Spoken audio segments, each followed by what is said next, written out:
Bonjour à tous. Alors aujourd'hui, c'est la réponse à ma fac. Foire aux questions. Et oui. Donc, ça fait une semaine que j'ai lancé ça et j'ai eu beaucoup de questions. Du coup, on va s'y mettre tout de suite. Je vais m'introduire en matière à la façon d'une thérapie de groupe. Allons-y. Bonjour, je m'appelle Virginie.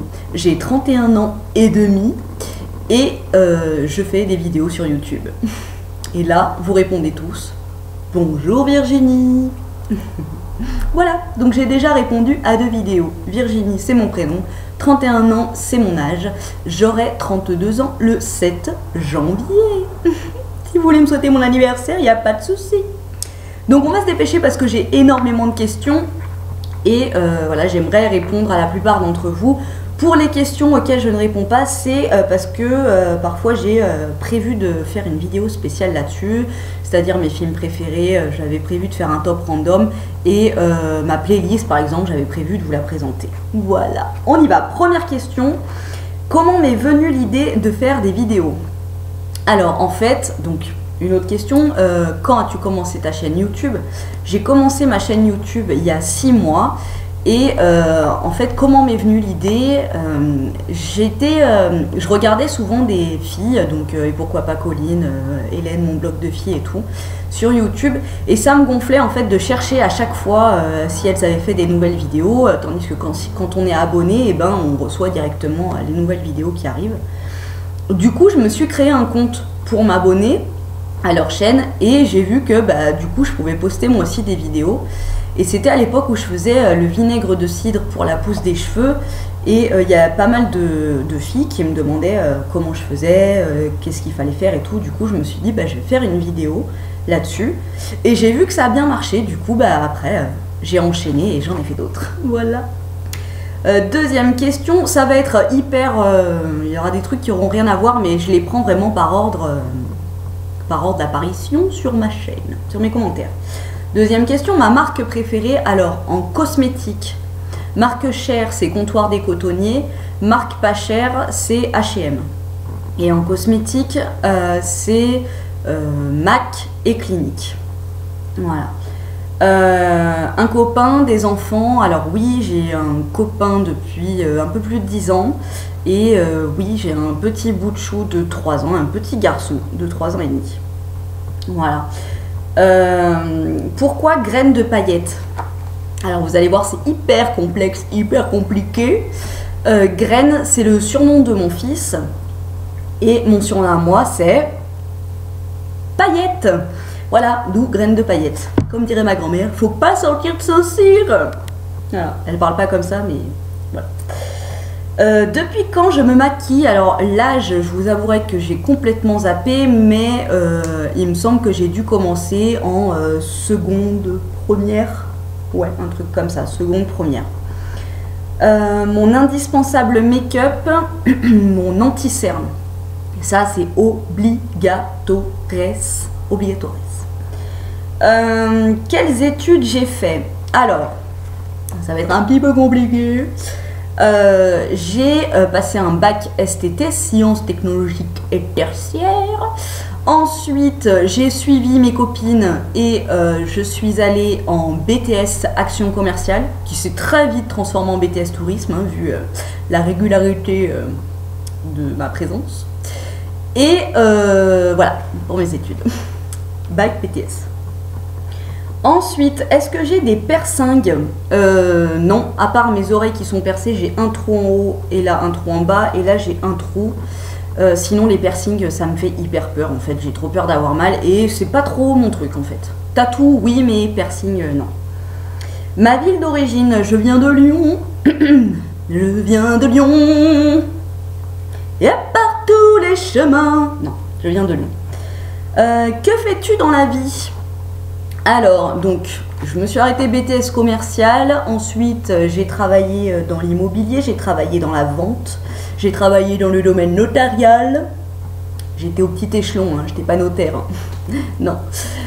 Et maintenant, je fais un boulot qui vraiment me correspond, c'est le pied, je m'éclate et j'espère que je vais faire ça toute ma vie. Je suis auxiliaire de vie scolaire, c'est-à-dire que je travaille en fait dans une classe d'insertion scolaire. je travaille en fait avec donc une instite et 12 enfants en situation de handicap. Voilà, et ça se passe hyper bien avec l'instit qui me laisse beaucoup de liberté et du coup elle me fait confiance, elle me laisse m'exprimer et du coup c'est le pied quoi. L'instit est super, les gamins sont super et je m'éclate. Depuis combien de temps fais-tu des vidéos? Ça j'ai répondu, depuis 6 mois, avril dernier. Ma destination rêvée, alors en fait j'ai pas vraiment de destination rêvée, j'aimerais faire un tour du monde, mais pas un tour du monde dans des trucs un peu touristiques et tout, j'aimerais vraiment aller chez l'habitant et voir comment ça se passe dans chacun des pays, malgré ma phobie des insectes, n'est-ce pas? Mais sinon vraiment un endroit que j'aimerais bien tester un jour dans ma vie, c'est une maison sur pilotis sur une mer ou un océan de ouf. Voilà, ça j'aimerais bien. Mon inspiration pour mes vidéos, j'ai un peu envie de vous dire que c'est vous. En fait j'ai des trucs à présenter, des trucs des fois à dire et tout, mais la majorité, oui c'est chiant, ça tient pas. Oui c'est chiant. La majorité du temps, en fait, c'est vous dans les commentaires ou alors sur Facebook et tout, vous me dites ce que vous avez envie de voir. Et du coup, je m'inspire de vous. Voilà. 15, un rêve dans ma vie. Alors, vraiment, si on voit dans l'utopie, j'adorerais faire... rester là, dans cet écran-là, et faire des vidéos un petit peu dans le style de Cyprien, faire des petites pastilles un peu humoristiques. Et donc ça sera peut-être en construction aussi, je vais peut-être ouvrir un blog pour pouvoir vous présenter des petits articles que j'écris parfois. Voilà, ça ce serait vraiment un rêve, pouvoir vivre vraiment de ça qui me plaît à fond quoi. Et sinon vraiment rester dans ce qui est... il faut que je me donne les moyens pour réussir. Je voudrais vraiment continuer à travailler avec les enfants, que ce soit en difficulté ou pas, mais travailler avec les enfants. Voilà. Ce que je déteste le plus chez quelqu'un et donc du coup le trait de caractère qui m'énerve le plus, c'est les gens qui voient le verre à moitié vide plutôt qu'à moitié plein, c'est-à-dire que les gens qui sont hyper négatifs et tout le temps oh c'est nul, c'est trop nul la vie, alors que bon voilà, on a quand même de la chance par rapport à certains et voilà, j'aime les gens positifs. Et un autre trait qui m'agace aussi, que j'ai vraiment du mal, c'est les gens qui ont du vice en fait, les gens qui sont méchants et qui voient leur intérêt dans les échanges avec d'autres personnes. Voilà, ça j'ai du mal. Voilà pourquoi je suis un petit peu sauvage et que je m'entoure pas beaucoup. Ensuite, elle est où la 20e?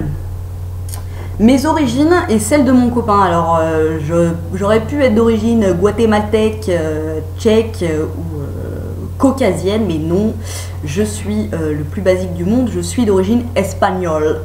A mí me gusta la paella. Et mon copain est d'origine cambodgienne. Ensuite, comment garder la ligne après la grossesse? Alors moi, après ma grossesse, en fait, ce qu'il faut savoir, c'est qu'après une grossesse, déjà, on met à peu près 1 an à récupérer son corps d'origine. Moi, après ma grossesse, j'ai fait le régime 804. J'ai fait une petite vidéo, si vous voulez aller voir, qui a bien marché, qui m'a permis de bien drainer et de bien éliminer. Et après, il faut attendre que le périnée se remuscle, mais tout ce qui est abdos, voilà, se remuscler, en fait, essayer de remarcher. Faut se bouger le cul quoi. Ensuite, mon énergie, est-ce que je suis comme ça toujours au quotidien ou est-ce que je suis comme ça uniquement sur YouTube? Donc comme ça j'imagine que c'est un petit peu faux folle, un peu comme ça d'ailleurs, je sais que ça en agace certains. T'appuies sur la croix rouge et puis tu te barres. Si je suis comme ça au quotidien ou que sur YouTube, non, je suis comme ça au quotidien. Mais pas tout le temps, heureusement pour mes proches et pour moi-même, parce que bon, ce serait juste insupportable. J'ai des moments de calme, je vous expliquerai après dans la question qui vient, mais oui, je suis comme ça, je joue pas un rôle et je peux pas me contrôler, essayer d'être plus cadré, je ne peux pas, ça fait partie de moi et c'est comme ça. Ensuite, mon futur sur YouTube, est-ce que c'est un passe-temps ou est-ce que je compte en vivre? Comme je vous l'ai dit la question quel est mon rêve, moi je fais pas du tout ça en me disant dans 6 mois c'est bon je ferme ma chaîne, on s'en fout. Non, j'aimerais vraiment que ça perdure, trouver d'autres idées, surtout me mettre au montage pour vous préparer des trucs de ouf. J'aimerais bien que vous vous embarquiez avec moi dans des endroits et tout. Donc non, j'ai encore plein d'idées et voilà, pour ceux qui veulent me suivre, ce n'est pas prêt de fermer. La boutique ne fermera pas. C'est hyper chiant ça. Ah! Alors, j'ai une question un peu chelou et je vais te répondre. Alors, un déo senteur sapin dans les toilettes. Est-ce que tu as l'impression de faire caca sous un sapin? Je vais te répondre.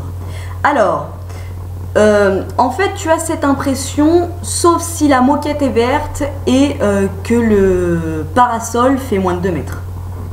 Voilà. Ensuite, question 24. Comment je me mets en condition pour faire mes vidéos et comment je fais pour être à l'aise devant ma caméra? Alors, en fait, mes toutes premières vidéos YouTube, j'étais à l'aise devant la caméra tout simplement parce que pour moi, je suis seule, quoi. Je suis dans mon salon, je suis avec mon chien. Voilà, je me pose pas de questions, je suis seule, donc j'ai aucune pression. Et après, mes autres vidéos, ce qui a fait que j'étais à l'aise et que j'avais cette envie en fait de faire mes vidéos, c'est tous vos commentaires. À chaque fois que je parle vraiment, je pense à vos prénoms en plus que je commence à reconnaître parce qu'ils viennent souvent. Je pense à vous et je vous parle. Du coup, non, je me pose pas de questions et I'm free. Voilà. Ensuite, ma future coiffure et future couleur. Alors, je pense que je vais faire un peu plus long et un peu plus blond. Maintenant, c'est mon envie du moment et clairement, c'est un coup, ce sera encore plus court et plus brun. Je sais pas, mais en ce moment, j'ai envie d'un peu plus long et d'un peu plus blond. Ensuite, ma plus grosse phobie. Alors, je pourrais répondre un peu comme tout le monde et dire que j'ai la phobie des araignées, ce qui est vrai. Mais ma plus grosse phobie et qui est pour moi un peu handicapant au quotidien, c'est que j'ai la peur des maladies. Je suis hypocondriaque à un niveau assez un peu élevé et du coup j'ai trop peur des maladies, des microbes, des machins, ce qui fait encore une fois que je suis dans ma grotte assez souvent. Comment je me ressource donc quand je suis comme ça là, voilà, un petit peu over excited, je fais énormément d'exercices de respiration. Voilà, respirer avec le ventre. Voilà, je fais énormément d'exercices de respiration. Je vais parfois à la piscine, ce qui me détend. C'est-à-dire que je vais à la piscine, je nage, j'ai pas envie de sortir 2-3 blagues à la Patrick Sébastien. Je rentre chez moi, je mange, je dors et tout le monde est content. Et ce qui fait aussi que je me ressource, c'est de rester chez moi en fait. Je fais plein de trucs chez moi, mais le fait d'être dans mes 4 murs, eh ben, je me sens bien et en fait chez moi ma vie est hyper structurée. C'est-à-dire qu'à telle heure je sais ce que je fais, à telle heure je sais ce que je fais, à telle heure je sais ce que je fais. Et ça me canalise. Voilà comment je me ressource. Ensuite, mon plus gros complexe. Alors, je ne sais pas si vous le voyez à la caméra, mais en fait, depuis ma grossesse, j'ai une dent qui est partie en couille, celle-là, et qui s'est un peu, au lieu d'être droite comme ça, elle s'est un peu voilée. Je ne sais pas ce qui lui est arrivé à cette conne. Mais du coup, voilà, c'est un gros complexe, surtout que voilà, je souris beaucoup, je profite de la vie, en fait, je vais pas rester comme ça. Pour pas qu'on voit ma dent. Du coup, ça me gêne et je pense que ça sera une prochaine vidéo où je vais me faire poser un appareil. C'est pas pour tout de suite, mais ça viendra. La partie de mon corps que j'aime le plus, je vais dire que c'est mes yeux. En fait, les yeux, le regard, c'est ce que je regarde le plus chez les gens. Je trouve que ça fait passer beaucoup de choses et que ça peut être la plus belle chose chez une personne. Si t'es hyper beau mais que t'as un regard de fouine, non, voilà. Donc voilà, je pense que c'est par les yeux qu'on voit le plus de choses chez quelqu'un. Bon, après, tu peux regarder 2-3 détails physiques, mais c'est ça que je regarde en premier. L'objectif qui me tient le plus à cœur, Alors là, ça va être un peu une réponse à la Star Club, ok podium. Mais l'objectif qui me tient le plus à cœur, c'est d'avoir une vie simple et heureuse avec les miens, avec ma famille, voilà. Vivre le plus simplement du monde, en bonne santé, le plus longtemps, le plus soudé possible, tous ensemble. Pourquoi mon chien est sourd? Alors, mon chien est sourd, je ne sais pas si vous le voyez. Non, on ne le voit pas, on voit que son dos. Mon chien est sourd en fait chez n'importe quel chien, que ce soit chien ou chat d'ailleurs. La couleur, la couleur du pelage, la couleur de la peau se développe, donc quand ils sont à l'intérieur du ventre de leur mère, se développe en même temps que le canal auditif. Et du coup, il y a des chiens blancs, le canal auditif se développe malgré le fait qu'il n'y ait pas de pigmentation de la peau. Et chez certains chiens, c'est dur à dire, ça se développe pas. Et c'est ce qui s'est passé chez mon chien, donc qui est un bull terrier, qui s'appelle Sosé et qui a 9 ans.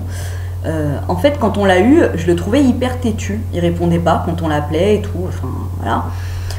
Donc je suis allée voir la véto qui lui a fait des examens et qui a diagnostiqué qu'il était sourd. Voilà. Mais ça ne nous empêche pas. En fait, il est hyper attentif. Du coup, on peut partir en forêt, se balader et tout. Il va pas partir hyper loin. Il est toujours en train de nous regarder. Voilà. Donc on le vit bien en fait. Ensuite, où est-ce que j'ai voyagé? Alors j'ai déjà voyagé en Espagne. Je suis allée aux Baléares, en Italie, sur la côte française. Et je crois que c'est tout. Hein. En Angleterre avec l'école. Et voilà. Oui, c'est tout. Et des choses que je voudrais faire mais que je ne peux pas. Alors il y a une chose que je voudrais faire et que je peux pas, c'est de la plongée. Tout simplement parce que, j'adore la plongée en fait. Je suis fan, hyper fan des requins. Mais je peux pas aller sous l'eau tout simplement parce que j'ai les oreilles les tympans qui sont abîmés. Quand j'étais petite, j'ai fait plein d'otite. Voilà, je réponds à plein de questions en même temps. J'ai fait plein d'otite, du coup j'ai les tympans qui sont fissurés et je peux pas aller trop profond sous l'eau parce que ça me ferait tout simplement trop mal et que je ne suis pas maso. Me faire bouffer par un requin et avoir mal aux oreilles, c'est bon, on va pas prendre trop de risques. Voilà, j'ai répondu à ma fac, j'espère que ça vous a plu, que ça vous a pas trop ennuyé. Et puis je vous fais des gros bisous, je vous remercie pour toutes vos questions, pour toute votre gentillesse, pour tous vos abonnements, vraiment c'est juste oufissoum. J'espère que ça va durer encore longtemps et puis n'hésitez pas à en parler autour de vous, n'hésitez pas à vous abonner et à me suivre sur ma page Facebook où on se marre bien, comme ici. Je vous fais des gros bisous et je vous souhaite un bon week-end ensoleillé.